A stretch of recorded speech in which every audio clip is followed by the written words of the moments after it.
your support your local box workout number 3. Danielle and I are going to show you the workout today, and then we're going to demo all the movements and the scales and the movement standards for all the movements. So workout number 3 is 50 dumbbell deadlifts, 50 pounds for male, 35 pounds for female, 50 AbMat sit-ups, 50 box step-ups, 24 for male, 20 for female, and 50 single arm dumbbell thrusters. There's a 20-minute time cap, so you'll work through it and then you'll record your time for the workout. Danielle's going to go through each of these movements and I'm going to show you guys the demo for it. All right, you guys. All you cool cats and kittens. All you cool cats and kittens. Our first movement today, we're going to start with 50 dumbbell deadlifts. The dumbbell deadlifts, we do want to have 2 dumbbells. Unfortunately, we don't. So we're going to kind of modify ours a little bit. We've got 1 dumbbell and 1 kettlebell, both thankfully 35 pounds. But for this movement, both of the weights that you have will start on the ground. If you don't have either of these, you can use something that we'll go over later. But for our RX version, both dumbbells on the ground. We do just need the top part of the dumbbell on the ground. So once we're in that position here, we'll stand up all the way, full extension in the hips and knees. Once we return to the ground, hips back, knees down, and stand up for 2. Good. Back to that neutral position each time. Side view there, we do have to have a little bit lower because of the position of the weights. But as long as we hit the ground and come back to that neutral position, that will be each rep. Different scales for that can include, again, some sort of awkward object in your pantry that you can find. We did kind of think of this as well. You can use 2 plates with your hands through that center hole, touch the ground, and stand up with those as well. So that would be, again, a scaled version of, which would work greatly for the movement standards that we need. After our dumbbell deadlifts, we're going to move on to 50 AbMat sit-ups. If you don't have an AbMat, you can use a roll towel or a yoga mat underneath your back, but the position will start on the ground, so the shoulder blades have to touch the ground. For the RX version of this, we cannot have the feet anchored, nor can we bring the hands overhead. So shoulder blades will start on the ground, hands can be by your side. We're going to reach up and touch our shoelaces or close to the ground next to, and come back down, shoulder blades to the ground. Again, don't let those hands pass your head.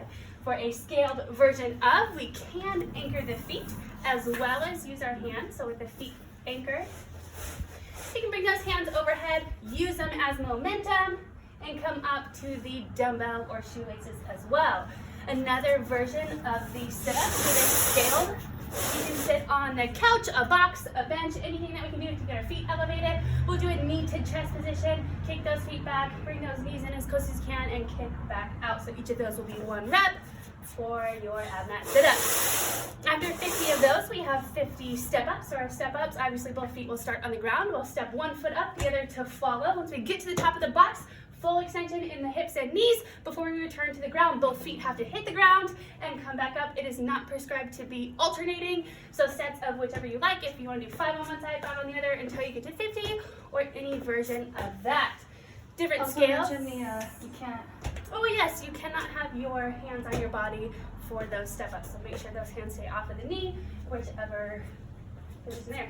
Scales for that, we can use some sort of assistance if you need a wall or a couch, some sort of balancing or stability type of thing, and both feet on top of whichever object you use.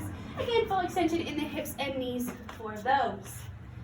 Then after our step ups, we'll move on to our last movement, being a single arm dumbbell thruster. The dumbbell will start in the front rack position.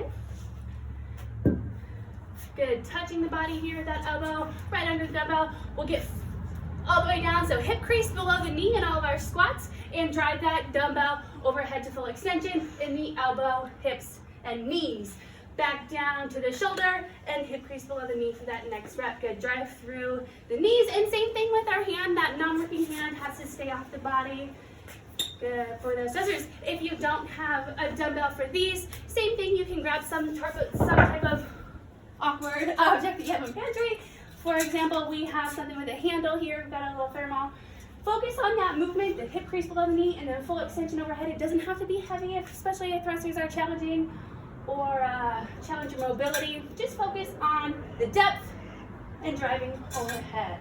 We want to finish directly over the center of the body, full extension in everything. We'll go through 50 of those until you hit 20 minutes. Or that workout will be for time. You get it for time or until you hit 20 minutes.